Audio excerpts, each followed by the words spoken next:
unstoppable kick-ass confidence. Are you ready? Welcome to the Raw and Unscripted show with Christopher Rausch, where we help you overcome your self-created crap without the self-help fluffy bullshit. Now please welcome our host, Christopher Rausch.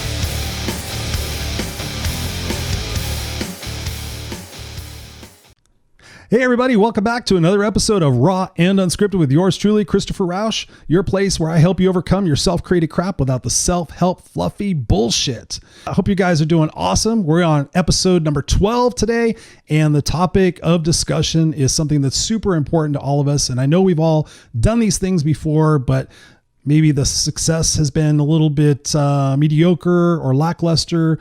But anyways, we're going to be talking about today is goal setting. Yes, ladies and gentlemen, goal setting. I know that's something that's pretty common to all of us, but in today's episode, I'm going to talk about why goals fail and better, what strategies we can implement to ensure their success or increase the likelihood of success. If you guys know me, you guys know my story. You've gone and listened to these episodes before. So you know that at one point in my life, I was homeless, living in the backseat of a station wagon, fighting to survive. And you want to talk about goals? At that particular point in my life, my number one goal was to actually survive. And my second goal, I realized pretty early on, was that one day somehow my big goal was to find a place, get a home that nobody could take from me. So when you think about homeless and abandonment issues and all these different things, more than anything in the world, I wanted was a place to call my own that nobody could take from me. Nobody could tell me what to do. My sanctuary, my haven. I could set up anything I wanted to, just my own place. And coming from a homeless kid at that point in time, I was probably 13 or 14 years old when I realized this goal. Really took a significant amount of effort to achieve. And I'm happy to say that now I own 2 houses. So I did achieve that goal. But on today's episode, we're going to be talking about reasons why our goals fail. And again, like I said before, strategies to ensure their success or definitely build upon the probability of them being successful. So let's just go ahead and talk about why some goals fail. First and foremost, in my coaching experience and in my own experience, one of the biggest factors of why goals fail is that we identify the wrong goal in the first place. I'll give you an example. Somebody comes to me and says, I want to lose weight. That's my goal. I'm like, okay, cool. So they actually think that's their goal, is I want to lose weight. So I ask them, okay, what's the bigger goal? And they say, I want to lose weight so I can fit into my jeans. Okay, that's a cool goal. What is the goal beyond that? My goal is that I look attractive for summer. Okay, great goal. What's the goal beyond that? I want to attract a mate. Okay, what's the goal beyond that? Ultimately, it winds up being I don't want to end up alone and by myself for the rest of my life. So I know that I need to lose weight to be healthy and attractive and have longevity. I'm like, okay, cool. So now that we have the right goal, then we can build upon that because now we have a lot of sub goals that we can actually attack. So oftentimes we identify the wrong goal as not being a part of the bigger picture. Okay. So that's one thing.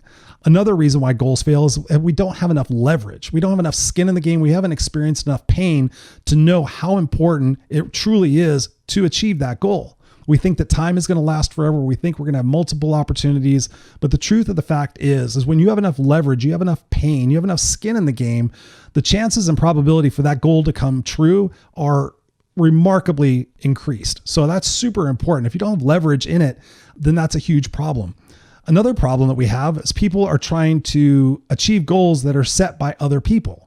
So perhaps it's a goal that your spouse has for you, or it's a goal that your boss has for you, or it's a goal that your parents have for you, or it's a goal, something else, but it's not your goal. And you're just trying to achieve that goal to get them off your back, to make them like you, to get significance, to not hurt their feelings, to not get judgment passed upon you.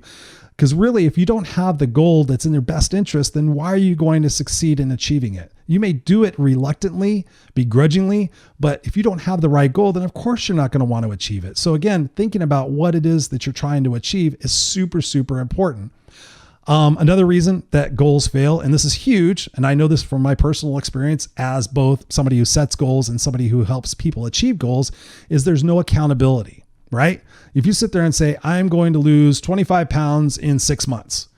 And if you don't have anybody holding you accountable, then if you don't make it, it's kind of like, oh yeah, I didn't make it. But the truth is when you have accountability, there is more skin in the game. There's more leverage. Your ego, your reputation, your word becomes in play. So you have to have accountability. And we're going to talk about a little bit about that. Another reason why goals fail is that you have a lack of support from the people closest to you. Have you ever tried to have a fitness goal? And then your buddies sit there and say, oh, come on, let's go and have beer and chicken wings. Or, you're trying to lose weight or get into shape and your spouse keeps cooking fattening meals, right? It's that lack of support from other people.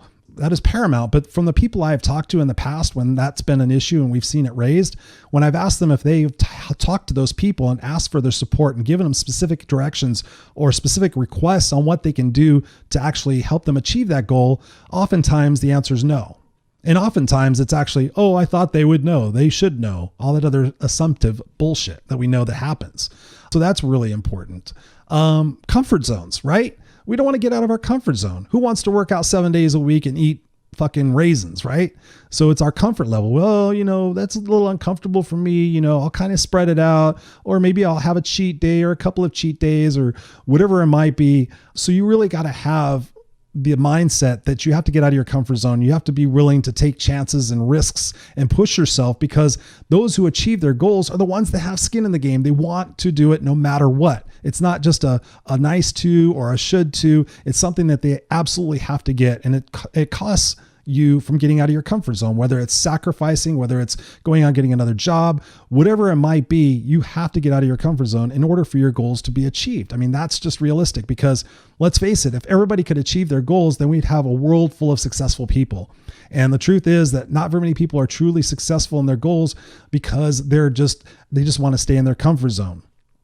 And obviously, as the no excuses coach, what happens? Excuses. Oh, I didn't have enough time. I didn't have enough money. I didn't have this. I didn't have that. Oh, it was raining that day. Oh, blah, blah, blah, this, that, or the other thing.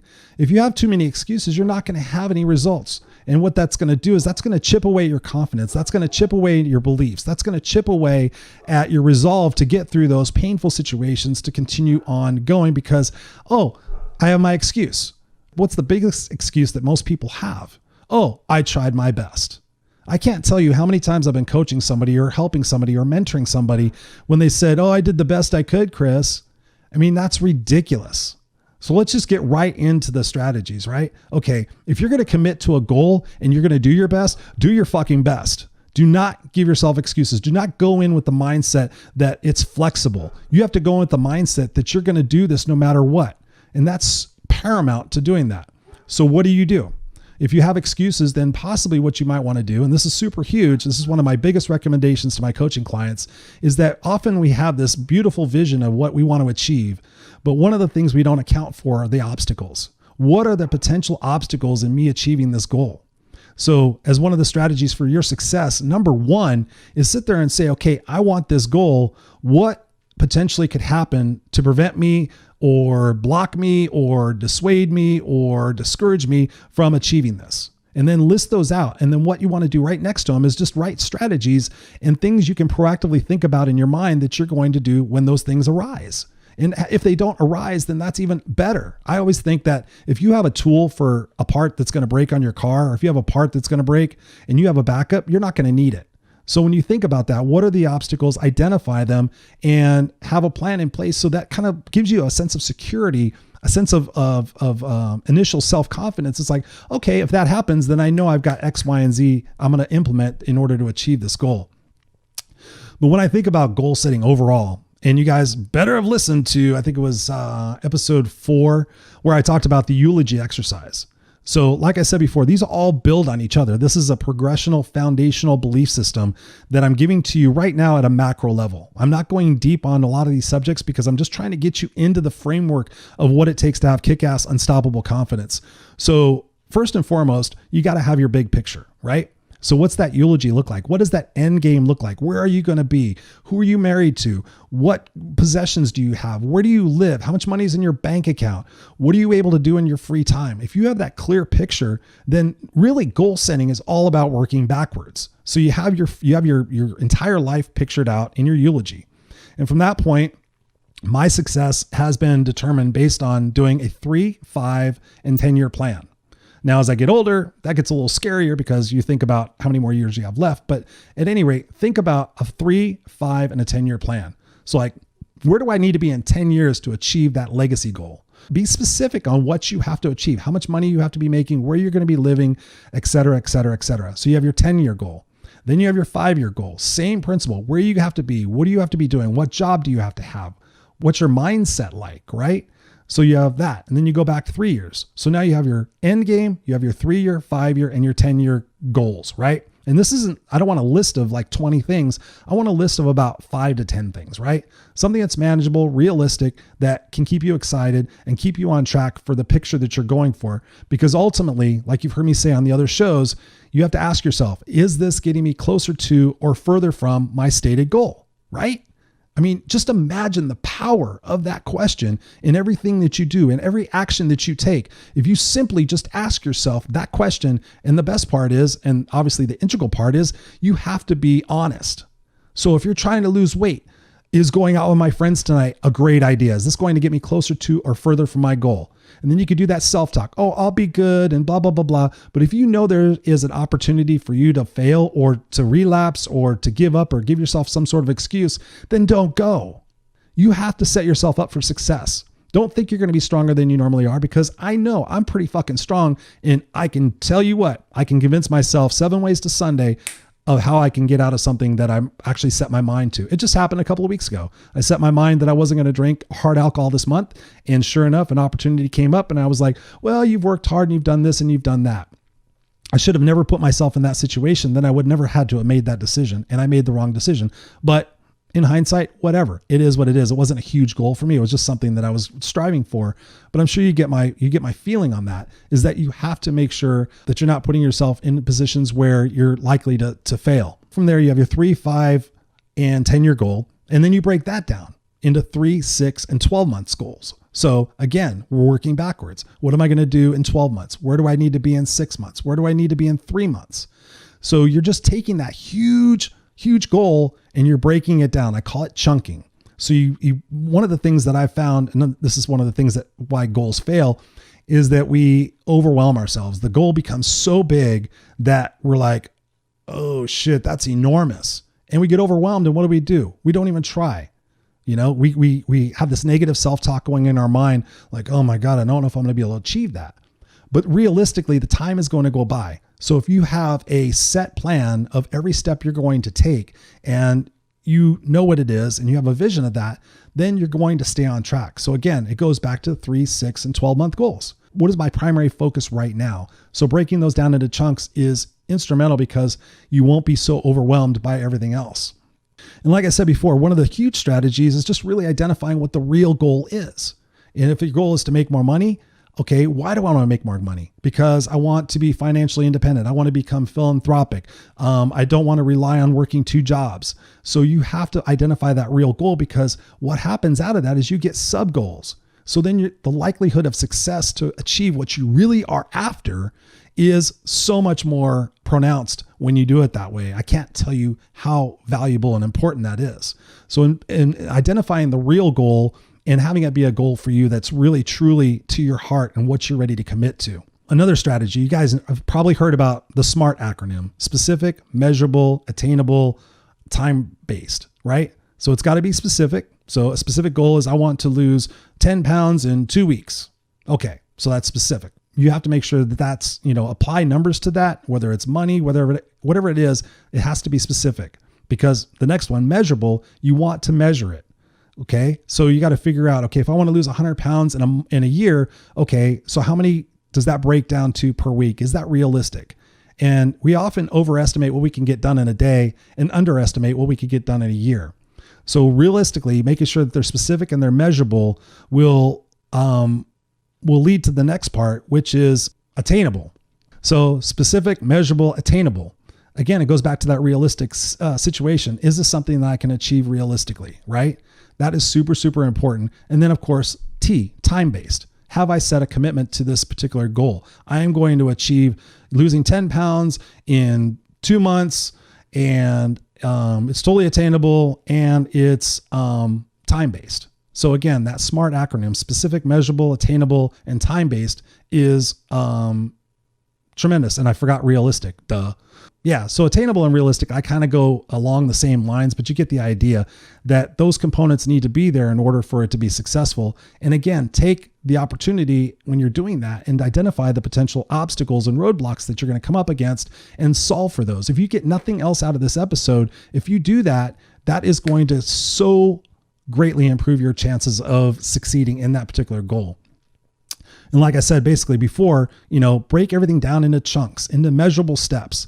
I have a worksheet that I use where I have a goal and then I have like 6 or 7 check boxes right next to it because I physically actually outline the different things that I need to do so that I know what's involved and I don't skip any steps and I take each one as it comes. It's like a no-brainer thing. Okay, if I want to lose weight, what do I have to do? I have to make sure I have my gym clothes. I have to make sure I go to the gym. I have to make sure I check my schedule, blah, blah, blah, blah, blah. So you have to make sure that you break those big goals out into chunks along with milestones. So that is super important too, because if you start off on a goal now that's maybe a year or 2 or 5 years down the road, you want to have specific milestones that you want to reach based on that time. So if you're doing a 6-month goal, you want to make sure that you have certain milestones along the way that you can check your progress, but also more importantly is you can reward yourself, right? We don't want to do all this work without the reward, but sometimes we reward ourselves before we've actually even done anything. I don't know if you're guilty of that, but I know I certainly am. So you break it down into chunks. It becomes measurable. You have milestones. So like, okay, if I'm going to lose 100 pounds in a year, and once I get to the 20-pound mark, each milestone for 20 pounds, I get to go have a whole cheat day, right? So you have something to look forward to. It keeps you on your toes and it's realistic.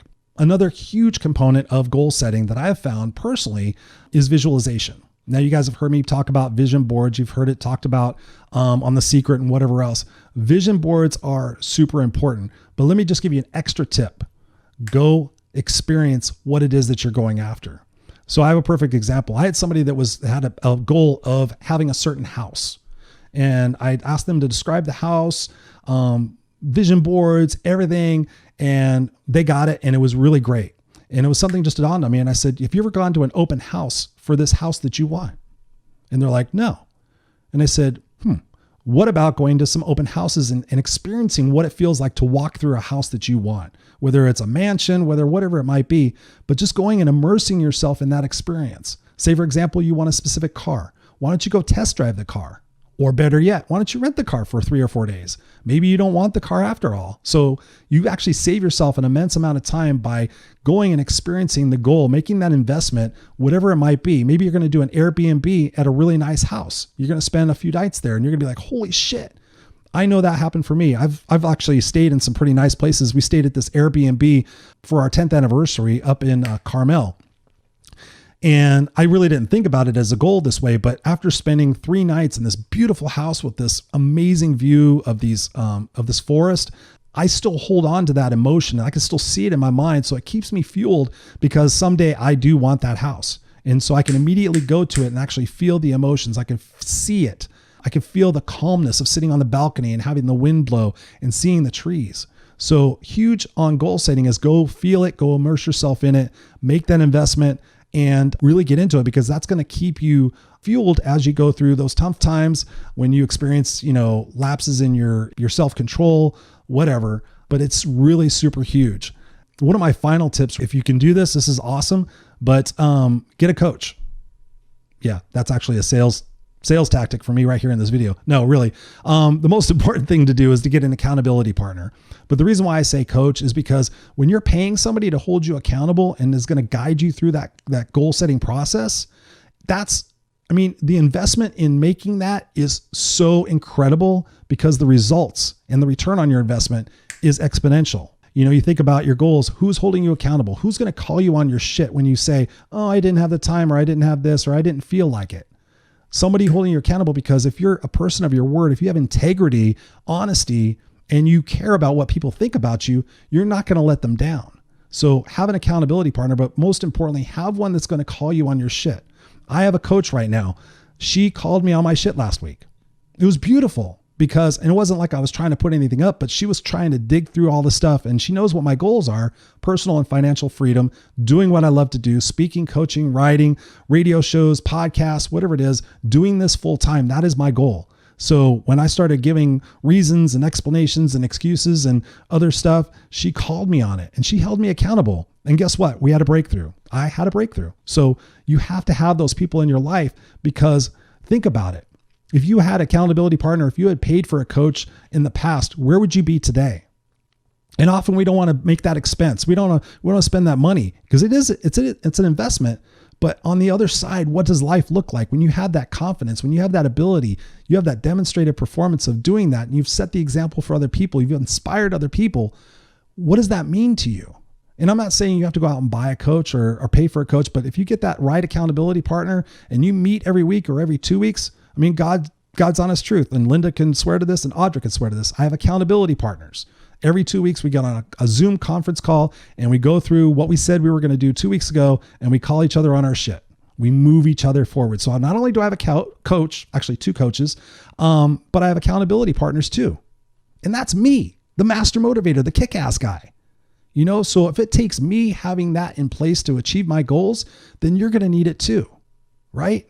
I mean, I've tried to do it on my own and look where I'm at. Yes, I had some marginal success, but I'm ready to take it to the next level. So I know this is what I need to do. I know this is a sacrifice I need to make. I mean, I'm pushing myself hard these days. And quite frankly, I don't want to. I feel like I've already pushed myself hard enough. But in order to achieve the results that I want and not have the regrets, which is huge, that's my leverage, you have to make these investments. You have to do these things. I mean, my family's downstairs right now having a good time. I've been pushing myself all weekend. I'm doing this podcast. You can hear my voice, but it's a passion of mine. It's something that I want and I will see succeed. So I have to get my skin in the game, my teeth in the game, everything in it to win it. So unless you have that, you're not going to achieve your goals. I'm just telling you that honestly. You're going to come up with reasons and excuses and all this other stuff. And ultimately, at the end of the day, what do you want? Do you want to look back on your life and say, fuck, I pushed myself. I went through uncomfortable situations. I got resourceful. I got 2 jobs and I went and drove for Lyft and Uber and I did all these things and I made these sacrifices and I achieved my goals, and fuck, the fruits of my labor were so amazing. Or do you want to look back when you think about your legacy? Maybe you did your eulogy exercise, but you haven't done anything to support it. Are you going to look back in 20 years, 15 years, 10 years, whatever it is that your life is going to be, and think, fuck, God, I played it safe. I didn't take enough risks. I didn't try hard enough. And let me just tell you something. I was going to mention this before, but it slipped my mind. As far as excuses go, one of the biggest excuses that we give ourselves is that we tried our best, right? A couple of years ago, I was talking to myself actually out loud, because I do that sometimes. And I said, well, I did the best I could. And it was the first time I really caught myself. And you think about, I did the best I could. Where does that come from? That comes from our time with our teachers and our parents. When somebody says, hey, Christopher, did you try your best? And you're like, yeah, I did try my best. And they're like, okay, well, try better next time. How many fucking times have you heard that? Right? It's a get out of jail free card. Oh, I tried my best. Sorry, I'll do better next time. Ha ha ha. Got out of it. Woohoo. No, that's bullshit, because what is your best? Like, I think about it in terms like this. If somebody came to me and says, I'm going to kill your son at the end of the week unless you get this done, that is your best. And I know that's a huge over exaggeration, but when you think about it in that respect, that's leverage, that's fuel, that's commitment. You would actually do the things that you need to do on an exponential level to figure it out what it is that you need to do for that biggest goal. So don't bullshit yourself and say that something's important when it really isn't, if you're not willing to do what you need to do. You get an hour less sleep every day. You go drive for Uber once a day and you make some money. You go deliver groceries. You go clean up poop. You go do whatever you need to do in order to achieve what it is that you have to do. But don't tell yourself that you did your best when you didn't, because it's a lie. And I'm here to tell you that that is true. Even for myself, there's our best, and then there's a really our best, and then there's an exaggerated our best, which is, somebody putting a gun to your head.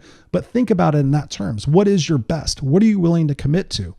Because if it's a huge goal, like what they call it, a huge, hairy, audacious goal, then it's going to take a lot of sacrifice and a lot of commitment, a lot of uncomfortable feelings, a lot of, self-doubt, but you have to push through it. And this day and age, it's so amazing because you can go to Google and YouTube and you can find the answers to whatever it is that your problem is. I mean, how do I get better sleep? Okay, I've been biohacking sleep for the last 2 years, because if I can get 4 hours of sleep, that's the same as 6. I have 2 hours extra every day to achieve my goals, right? So you have to get resourceful. You can't just keep doing what you've been doing, expecting different results, even though you have a goal. And obviously, well, I didn't even mention this, but a lot of people I talk to, their goals aren't even written down. I mean, that's a no-brainer. Have your goals written down, have them in front of you, have reminders, have your vision board. It all ties together. That's what I do as a coach, is I bring it all together and I get you accountable. And that's where we get traction and mindset shifts. And you start achieving those results and you start realizing, oh, that wasn't so hard. I made that more difficult in my mind. I mean, how many times have you done something and thought, fuck, I wish I would have done that sooner. It wasn't that hard. So we often build these things up in our minds and make them out to be more than they actually are, when realistically we're just fucking ourselves, right? So it's time to unfuck ourselves and it's time to go after our goals, because at the end of the day, like I said before, for me, it's setting a perfect example or a great example for my son. That's my leverage right now, and not having any regrets, right?